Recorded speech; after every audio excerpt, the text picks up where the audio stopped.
The Raptors completely collapsed in the second half and continue their losing ways against the Knicks. Let's talk about it.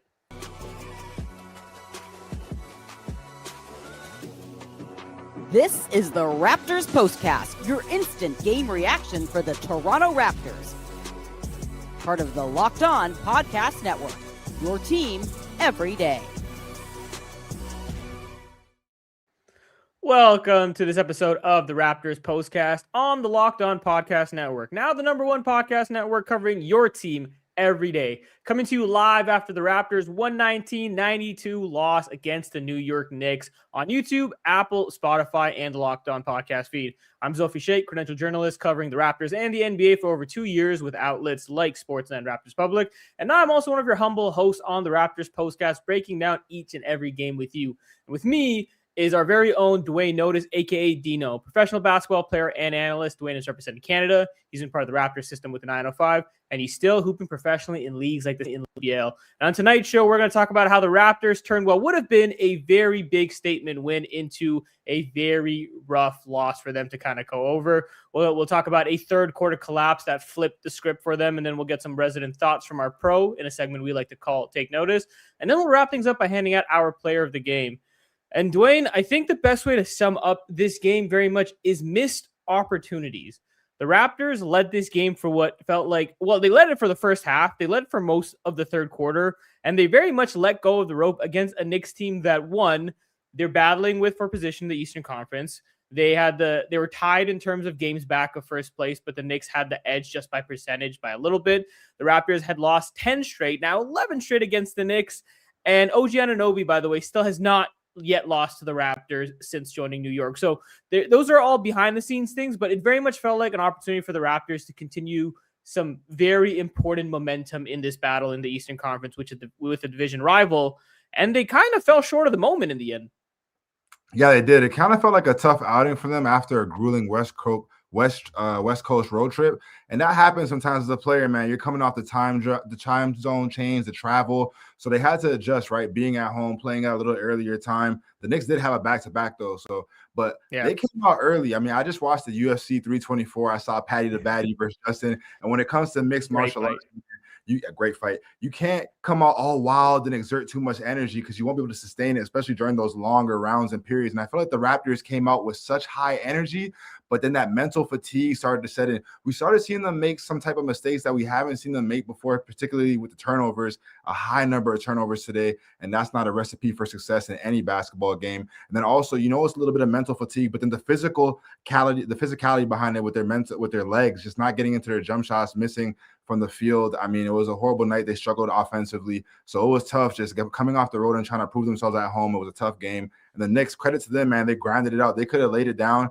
early, especially when the Raptors were up, but the Knicks found a way and they were resilient despite guys like Brunson and I think Cat going combined just 21 points. I mean, defensively, that's what you want when you're playing the Knicks. So it's kind of rare to see them not get the dub after, holding the star players to that type of night.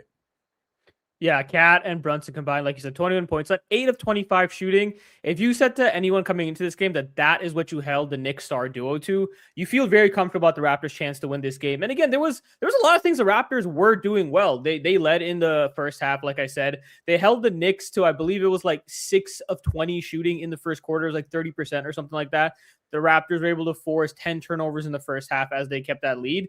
But they just, like you said, when the Knicks finally decided to throw a punch in this contest, they didn't really have an answer to it. They were able to withstand some of those jabs early, but when the Knicks were able to gauge their distance and really throw that right hook, for more UFC or fighting references if you want, the Raptors weren't really able to handle it. Their chin wasn't ready for it, which is interesting because, again, some of these recent games against the Thunder or Portland or what have you, they were very much in back and forth contests. They were able to withstand some of these punches. But the Knicks, for example, who had not been shooting well in the first half, even though they are a pretty good offense, even though they are one of the better three-point shooting teams in the league, they finally got it going later. But the Raptors didn't really have a response outside of maybe Brandon Ingram, who ended up having a pretty efficient night, and I'm sure we'll talk about him later. But other than that, there wasn't really anybody who stepped up to provide any relief. No, there wasn't. I mean, Grady did what he's been doing, so shout out to him for continuing to kind of cook another double getting into the game with double digits. But it was tough out there, quickly unable to kind of find his rhythm after being so hot on the road. I think the Raptors just overall struggled trying to get it after the halftime, man. I think they just were too tired. But like I said, they have other games to look forward to, so take it as a lesson going forward because they did some positive things out there, Z. I mean, the first half, you like to see CNB and his return, the way he ran, got the first bucket that opened up the scoring for the game. And then on top of that, you saw his unselfishness and just his IQ and his way to play. So shout out to him for coming in and making an impact and the way he moved the ball, set screens, rebounded, the control tap on the offensive rebound to quickly his first three-pointer in the first quarter was big time. So again, a lot of positives that could be taken away from here. By the end of the day, the Raptors got to look at the drawing board and get back to what they do best, and that's just bar down and get down to playing some good defense, man, because like I said, they controlled the Knicks in the half court, but once the Knicks figured out that they could run on the Raptors in transition, the Raptors had no answer for that quick pace and style of defense, then it was over. So again, the Raptors got to work on their transition defense going forward. And I don't know if it was because of the physicality aspect of them being too tired or mentally being fatigued, but that definitely seemed to be a sore spot for them. And the Knicks attacked that in the second half.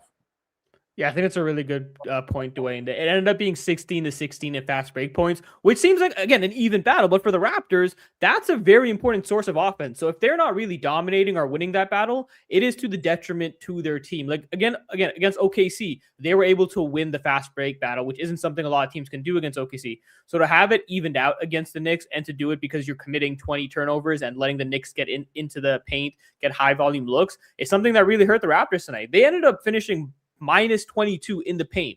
And a lot of that was because of those fast break looks and those turnovers the Raptors were giving up. And part of it as well was Karl-Anthony Towns. He finished with 22 rebounds, even though he was just 3 of 11 shooting. This was a game where I very much felt like the Raptors missed a guy like Jakob Poeltl, just his physical presence close up to the basket. But overall defensively, like, what did you see in terms of just how the Knicks were able to get all these consistent looks at the basket? I think it was their ability to move the ball. We saw them move the ball on a string. I mean, the ball was flying. It looked like hot potato out there. And the Raptors, who are usually good at, these scramble situations and getting out to these shooters, for some reason, the ball was beating them to their man tonight, and they were unable to recover. They seemed like they were a step behind. Again, I don't know if that's a testament to the fatigue, but that's what I saw on the defensive end. It was a lack of communication in certain plays, not switching in certain aspects. So, again, the first quarter, second quarter, they're definitely holding their own when it comes to defense, but in the second half, we saw too much of a breakdown on that end, and guys just weren't moving on one accord like we were accustomed to seeing from them on the road trip in these past couple games. But, again, a lot to look forward to because they did still play hard to the end, a lot of effort, and like I said, there's some bright spots. And the good thing is they know that they're capable of being a better defensive team. So it's one of those things where, again, you watch film, you get some rest, you recover, and you prepare for the next game. Yeah, I don't want to make excuses here, and I know that's not what we're trying to do, but you mentioned it. They're coming off a long road trip, a West Coast road trip, big time change, but also they did come back to Toronto in the middle of a snowstorm. That's not the easiest thing. I know there's been reporting about how the team has made it easier for them, helped them in a lot of it. Absolutely true, but it is something to have to come back to this, go to practice right away, and then get into a game. There is some of that factors into it. At the end of the day, these guys are in a bit of a tough spot. But again, they very much had themselves in positions to win. We don't want to lose that fact. They were ahead in most of this game. They led basically until the third quarter late where they collapsed. And they put themselves in a position to have won this game. And that's one of those things where you can tell this is a team that hasn't been in these situations often. Again, this is the first year with Brandon Ingram. This is the first year basically since Darko Rajakovic has been here that this Raptors squad or this Raptors core is like competitively relevant, if you want to call it that. And you're kind of seeing it a little bit. They are currently 1-9 against top 4 teams in either conference, which may not matter until deep into the playoffs and they have to get there first. But it is showing a bit how the lack of experience together in these situations it's rearing a bit of an ugly head right now. Yeah, you made a great point, and I know we're going to talk about it a little bit later about that third quarter, but there was an instance where I think the Knicks were going on a run, and Darko didn't call timeout. I don't know if he was allowing the Raptors to play through it, but you mentioned it, not having that experience. Of course, B.I. was doing his thing, and he's an assassin on the offensive end, but there was not a lot of leadership on the offensive end of someone slowing it down and trying to get the best available shot for their teammates or for themselves. So going forward, you got to see how they operate against these top 4 teams, especially in their conference. But one of the things that you mentioned earlier, I want to speak on is just that lack of size, right? Without Jakob Portal, I think it's going to be tough going forward because, yes, Raptors can, have CMB guard a Brunson for a whole possession or have a Scotty. You saw him pick up Brunson full court at one point, forcing him to take a one-legged fadeaway off the glass and even forcing some, shot clock violations in the first half. But when you draw guys like Scotty and CMB out of the paint, then you're susceptible to giving up those rebounds. And I think that's why Cat was able to take advantage because of the length the Raptors were showing on the outside and the perimeter. It really showed up for their lack of length and strength in the interior. And so going forward, you want to see if they're going to either be able to fill that spot and get a more sturdier big or a bigger big with some size that's able to clean up the rebounds in the paint and defend at a high level and protect the rim, or they're going to have to figure out a system where they can rebound the ball at a better rate, because right now that's not going to work against these teams that have these type of bigs. Yeah, that was without a Knicks team that was without Mitchell Robinson. And we know what kind of a force he can be on the offensive glass, especially. So for the Knicks to be able to do that without him, I think, like you said, it speaks to a bit of the lack of size here. The Raptors were plugging some of those holes recently. Again, I mentioned it last time by gang rebounding, but you didn't necessarily get that tonight. CMB was good against Cat, I think, in spurts. I think there's one play where he literally just took the shoulder from Cat and rejected him right at the rim. Couple plays later, he was able to swipe down and strip Cat at the basket as well. But overall on the glass, I think we can safely say that Cat won that battle rebounding-wise against CMB, who finished with just 5. Mamu had been a strong rebounder recently. He only finished with 4 rebounds in 4 rebounded. So it's one of those situations where the Knicks didn't really let this game get into a situation where the Raptors were able to gang rebounded. Guys like Cat and their other bigs were very much taking care of business there. And again, we're going to see what the Raptors do. The February 5th trade deadline is very fast approaching. I believe it's next week, or if not a bit further than that. So we'll see how they manage it, because you're right. It's been a bit of a double-edged sword. Having CMB having to play all these extra minutes at center has been great for his development. We've seen him really shine through it, but at the same time, it doesn't necessarily feel sustainable for this team.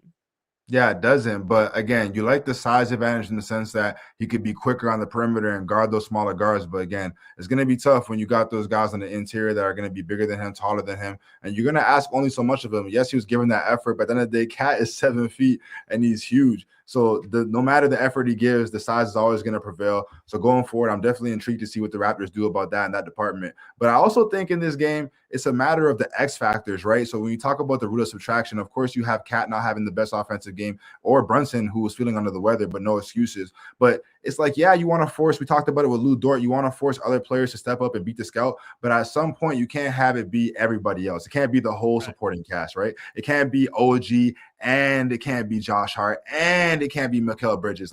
You have to be able to turn off some of their water. It can't be everybody. You want to let one of them go off for 30, cool, have a great night, bon voyage. But at the end of the day, it can't be the whole supporting cast. So I think that's something that they have to look forward to going in the future. It's yes, we could, shut down the stars, but we have to be able to, turn the water off of the supporting cast as well.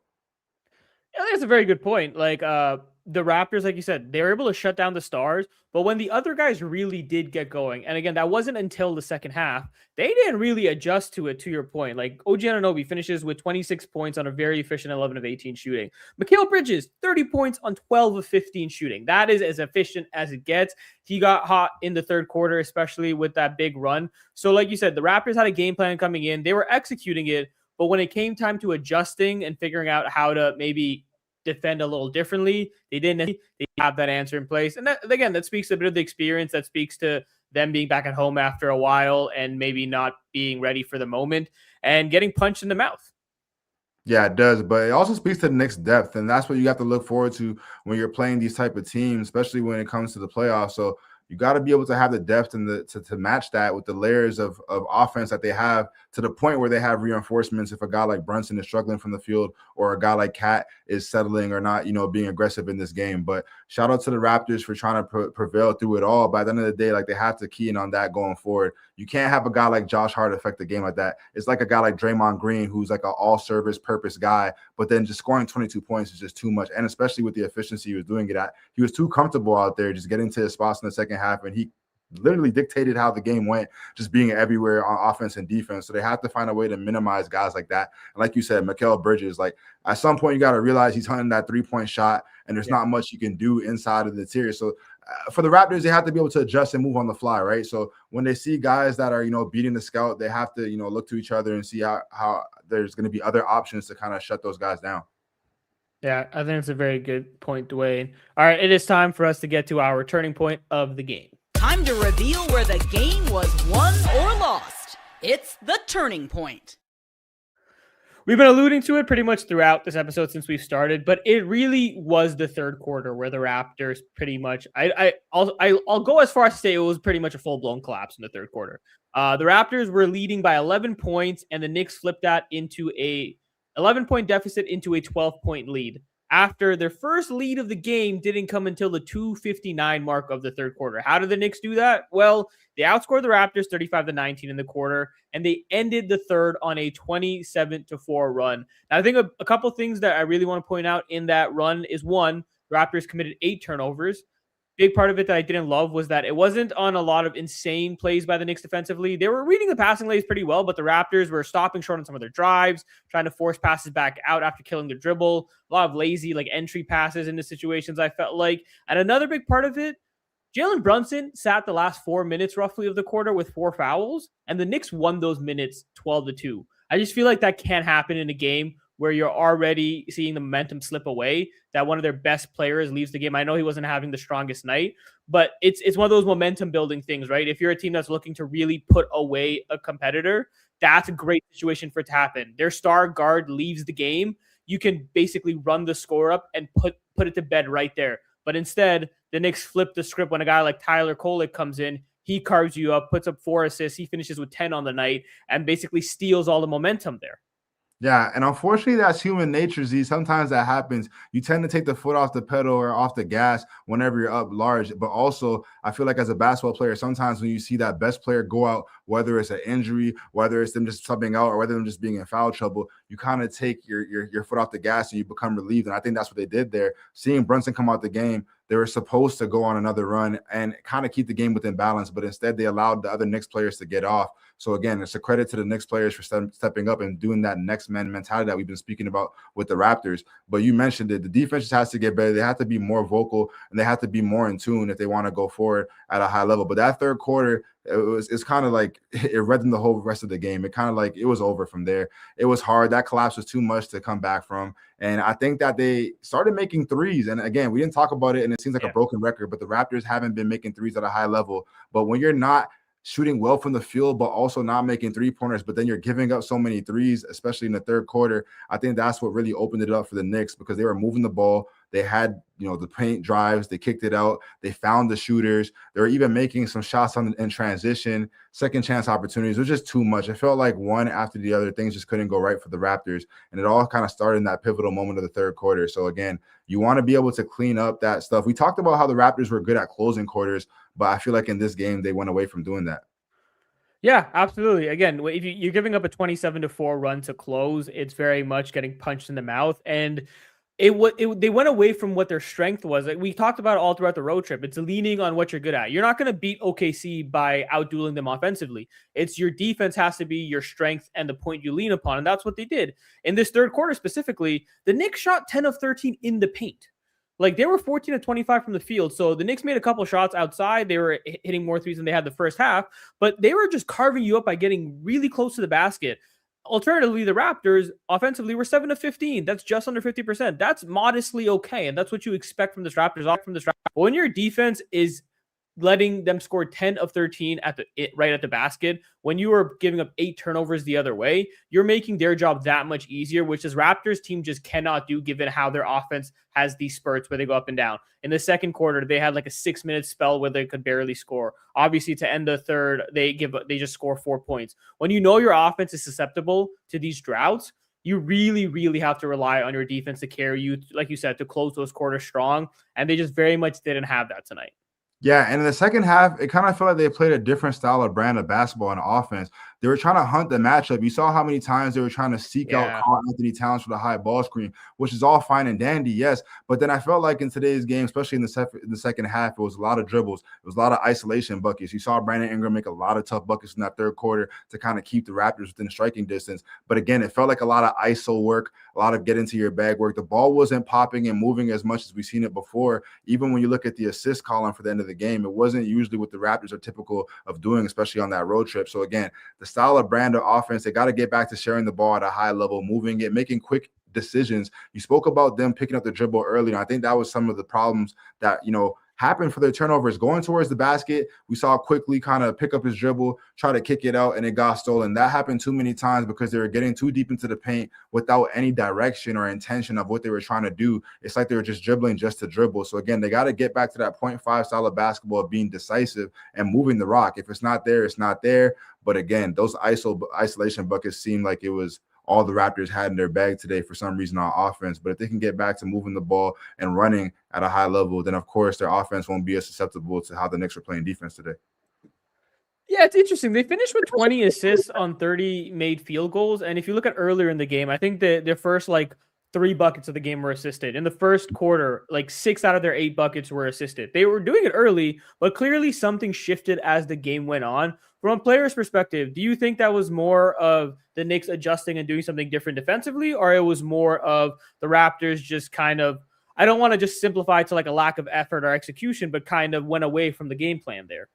I think they went away from the game plan a little bit, but I think you made a great point about the Knicks adjusting. We did see in the second half the Knicks picking up the defensive pressure. How many times did the Raptors themselves get over and back called on them a couple times, or a couple of deflections that kind of took them out of their offense and took them out of the flow and rhythm of what they were trying to run for that specific play. So again, credit to the Knicks and Mike Brown and their defense for picking up and turning up the pressure. OG is always inspired playing against his former team. So, of course, we saw him contest every shot. He got dunked on a couple times. But, again, you love the effort from him. So, he's playing with some type of hunger and fire. But, yeah, the Knicks, I think, just credit to them on the second half of kind of changing the style of defense they played. But, again, the Raptors, and I feel like this is just indicative of the whole NBA in today's game. Like when I watch the Lakers play or whatever team play, the Thunder, yes, they move the ball. But, again, it's all about Sheikh seeking out matchups. And I think that's what the Raptors did.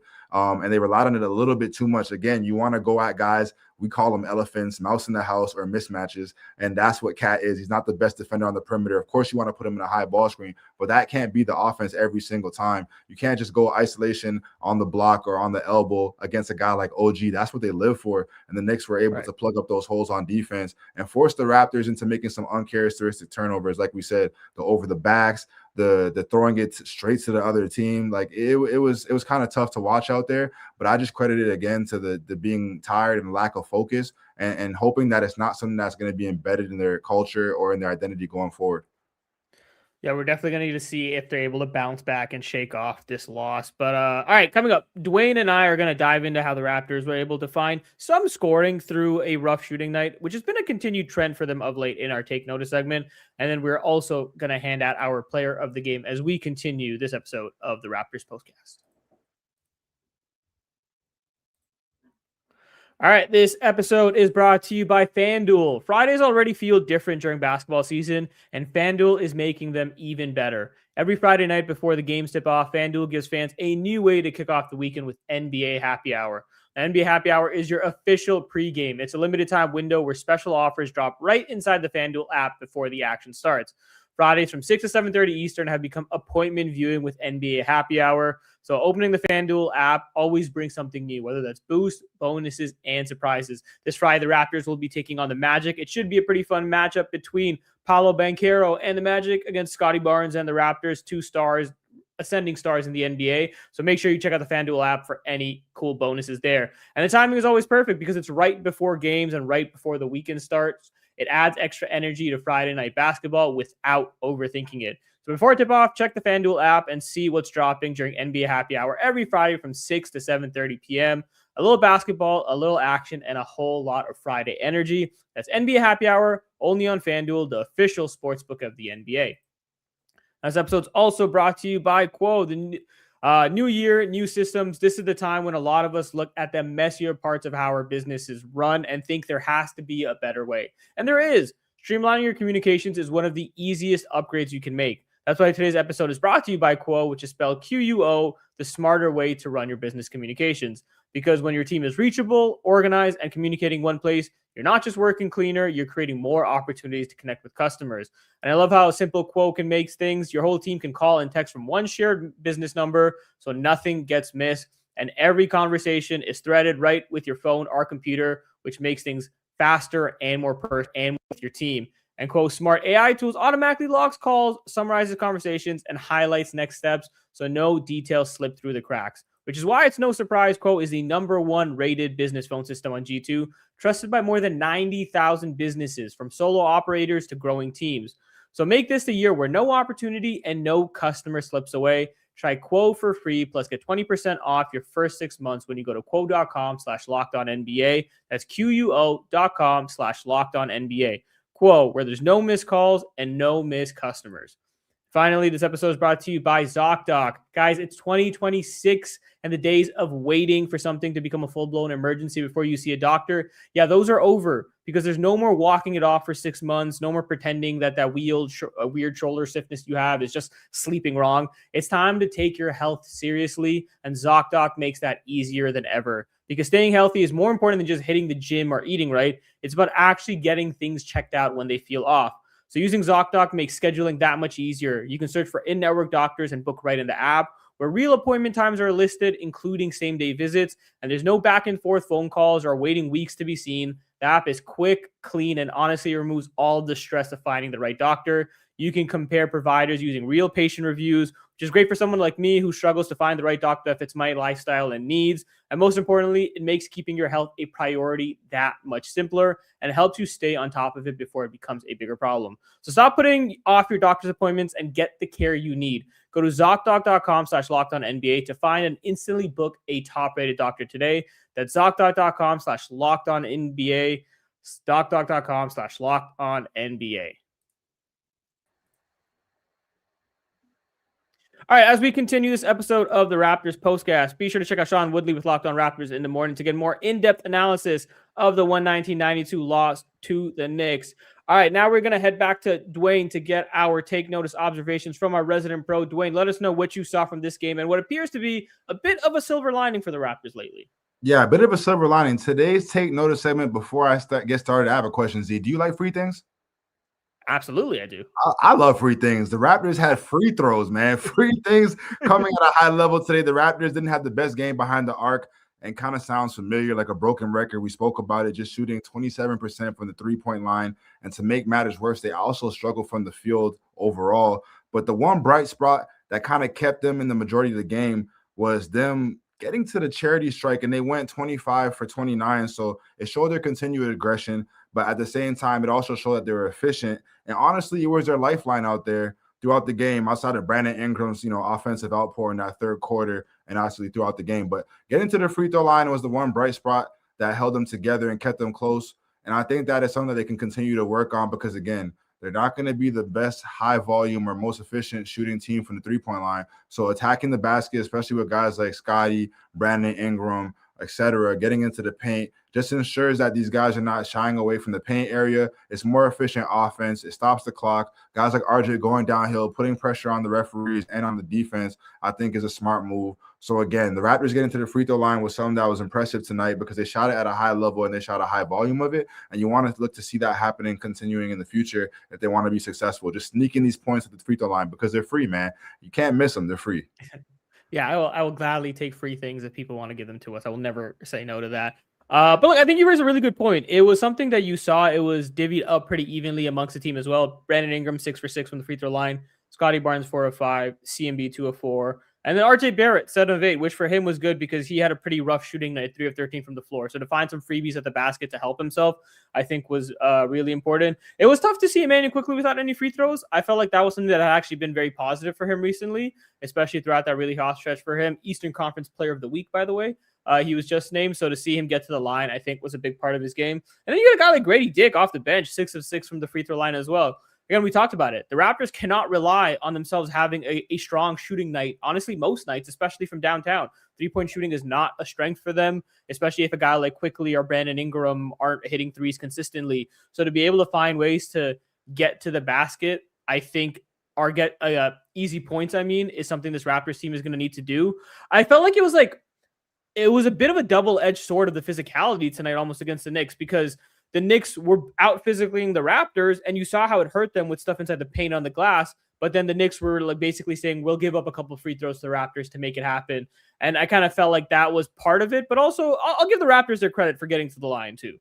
Yeah, getting to the line at a high level. And it's not just an offensive take that I'm speaking about. Getting to the line and putting pressure on the defense also puts those stars that we're talking about in foul trouble. And when you want to see guys like Cat or Brunson off the court so you can do your damage with the stars on the bench, I think that putting them in foul trouble is the best way to do it, the cheapest way to do it. You never want to let premier players in this league off the hook. Yes, you can be an amazing offensive player, but can you lock up? Can you play defense? Can you withstand what we're going to due to you on the other end of the court? So I think that imposing their will in terms of being aggressive and not shying away from letting these guys get off the hook, like a guy like Cat or Brunson, by just passing the ball, but actually taking them to the basket, finding the right matchups to put them in foul trouble and put them in areas where they're susceptible to giving out these fouls and giving these, because if they don't want to foul, it's going to be an easy bucket. And that's usually how it works when you find these matchups when it comes to the premier players on other teams that, are trying to play for the longevity, trying to play for the entire, span of the game. So for the Raptors, they want to continue to attack the paint, but also attack the opposing team's best players and see if they can guard, test them, see what they can do. So it's not just an offensive thing of just finding your rhythm, but again, that is a part of it as well. Struggling from the field, struggling from the three-point line, a guy like Quickly who's been on fire as of late, who couldn't really get a bucket, to be honest. You want to continue to get to the line. See a guy like that get to the line, he gets his rhythm. That's how you get your confidence up. And when you get your confidence up, that's how you continue to make big plays and big shots down the stretch.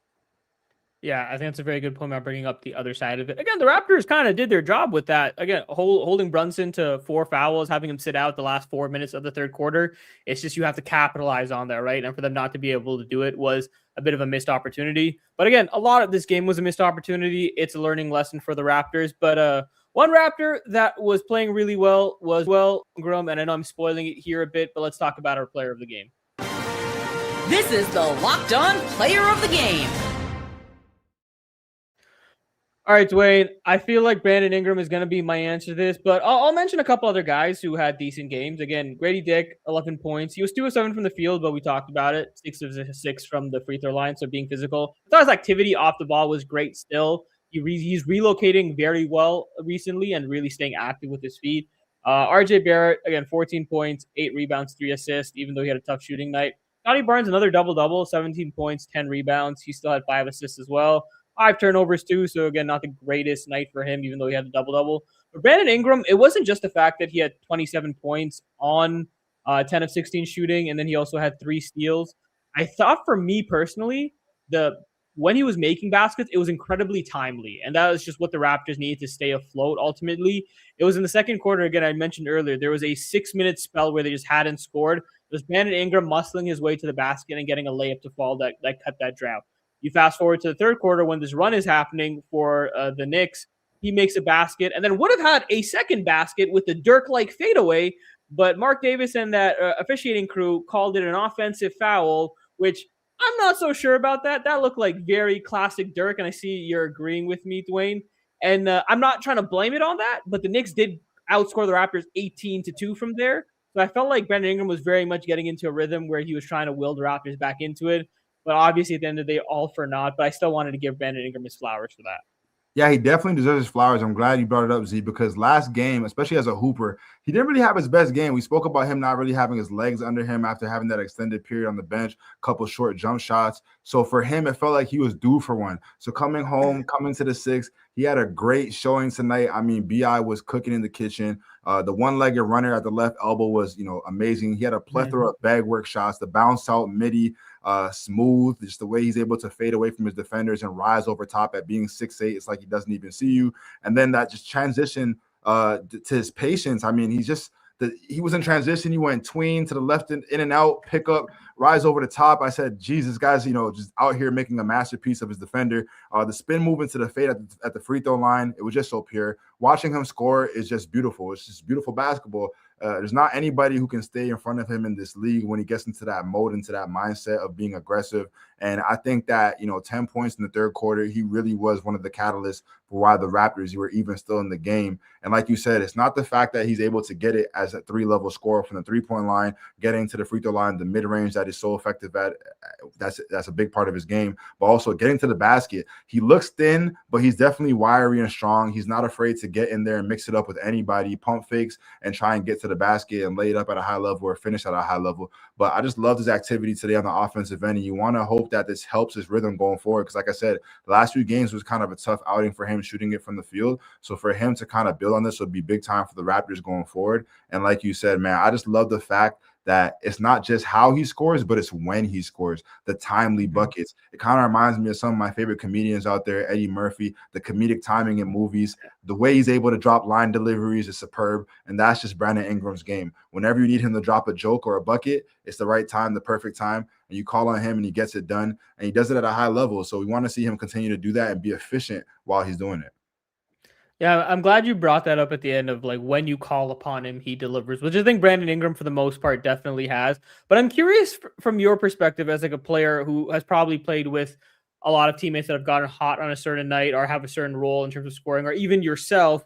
Sometimes it feels like the Raptors don't necessarily know how else to approach late game offense or like rallying offense against other teams other than, hey, Brandon, we need you to pull this out for us. We need you to save us. Now, in some of us, now, again, that's why they brought him. That's why they need Brandon Ingram as that bucket getter. And again, in a game like this, he was trying. He was hitting plenty of really, really tough shots. I think Ariel Hukporti might have nightmares about Brandon Ingram with the shots he was hitting on him all night. But in some capacity, it also feels like the Raptors didn't really have any other solutions than just try to save us, Brandon, which I'm not necessarily sure they want to be the case every time, right? Nah, not at all. And I think it comes down to execution. We talked about Darko being a potential coach of the year candidate, and we love the style of basketball that the Raptors play. But I think in the third quarter, but especially the fourth, I think I spoke about in the first episode with you about the hierarchy of the system of the offense. I think there needs to be some more intention behind what plays are being ran and for who. I love that the Raptors are able to have that equal opportunity offense for the first three quarters, but I think in the fourth quarter, they have to establish whose night it is. If Scotty's going, we got to find out ways to get him on the block, get him at the free throw line, get him going. If IQ's going, we got to find ways to get him in space or get him off the ball so we can have these rhythm shots, spot up threes. If Scotty's going, we got to find ways to get him closer to the basket or get him in matchups that are, more successful than ones that he can win and feel comfortable at, but only that he can get a couple dribbles off and get to. Because again, it felt like tonight that a lot of the guys were just watching Brandon go to work. And when you watch a guy go to work, yes, he could be on fire, but then that takes away from your own rhythm. And now when you're getting these kickouts, you're not accustomed to feeling what the ball feels like. It's been a couple minutes. You haven't shot the ball. You haven't patted the ball. You haven't dribbled it. And now you're missing shots that seem like they should be wide open shots and shots that the Raptors should be hitting because, again, they were moving the ball and they had opportunities to capitalize on it, but just couldn't get it done. So I think going forward, as a basketball player, yes, you want to, hit the hot hand, but at the same time, you want to kind of establish some type of offense and rhythm. If we know we want to get BI a shot, let's get the other four guys touching the ball first in the first 8 seconds of the offense and then find some type of stagger or cross screen or Butler action to get BI the ball down low or on the block where he wants it or into a high ball screen or Spain action or whatever they want to do. But instead of just giving him the ball right away and watching him cook and other guys just not being a part of the offense, I think was a big reason as to why some of the guys struggled out there tonight, specifically Mamu. I think Mamu didn't really get the ball in the spots that he usually got it in, and it was hard for him to make the shots when he was open. Yeah, I think that's a very good point. It's a rhythm thing. It's about knowing how to play with each other and where to be. It's feel, right? Like when you play with guys a lot, know where they want the ball, how they want it, and in what situations. I think the Raptors have figured out half of that equation, which is, again, like Brandon can really do these things for us, but it's the other half. How can we make his job easier? How can we make his life easier? I think Darko Rajakovic even mentioned it recently. You talked about Brandon has struggled in recent games, but he's been stuck with some pretty tough defensive matchups. Like you have a guy like Lou Dort basically shadowing him the entire night. Even tonight, if you're facing a guy like OG Anunoby, who's obviously a stellar defender in this league, it's not going to be easy for him. So it's how can guys around him make it easier? Now, obviously, again, we talk about like if a guy like Jakob Poeltl is there, he can hopefully set some screens and open him up. He's obviously great there. But when he's not there, who else can make Brandon's job easier? And it hasn't necessarily been there. So it's going to be a continued thing we look at throughout the rest of the season as the second half of the season kind of gets underway. How will the Raptors figure this out and make it a two-way transaction down the stretch where it's not just, hey, Brandon, take care of us. It's how can we take care of you as well? But Duane, I think we're just about ready to wrap it up. But look, the Raptors lose. Unfortunately, the 4-game win streak is over. I was almost ready to say good luck for this good luck for this team because since we started, they were 4-1. A bit of a tough loss, but any final thoughts from you before we wrap it up on this? I think don't overreact and don't get discouraged. I think that's one of the key points and the variables for why the Raptors have been so successful this year, right? Is they've been able to be even keeled. They don't get complacent, but they don't get high and don't get too low. So don't overreact to this loss. I know it was a bad loss, but at the end of the day, it's the New York Knicks. It's a good test for them in the East. Going forward, they just have to clean up some of the stuff that they're thinking about in terms of what they're lacking, in terms of the inside presence, in terms of their offensive strategy, and in terms of just maintaining their sustainability on defense when it comes to energy for a full 4 quarters. But going forward, I think they're going to figure it out. Like I said, just don't get discouraged. It's just one loss. Sleep in your bed, rest, recover, and think about the next game. Yeah, I think that's a very measured and safe take to take with it. Again, get some sleep in your own bed. I'm sure the Raptors missed that on the road trip. But that'll do it for us. For myself, Zulfi, Sheikh, and Duane Notice, thank you to everyone who tuned in live and for those listening the morning after. If you haven't already, make sure you like and subscribe to the Locked On Raptors feed on all platforms. And don't forget to comment below if you have any thoughts on the Raptors 119-92 loss. But we will be back on Friday live after the Raptors visit the Orlando Magic, which is now a national TV game in the States. They bumped Grizzlies Pelicans. So Zion and Ja, you're not going to be on national TV anymore. It's going to be the Raptors. So lots of eyeballs on the Raptors Friday, which is honestly is a good opportunity for them to make a statement and hopefully bounce back. So we'll see you then, breaking it all down on the Raptors postcast. Peace.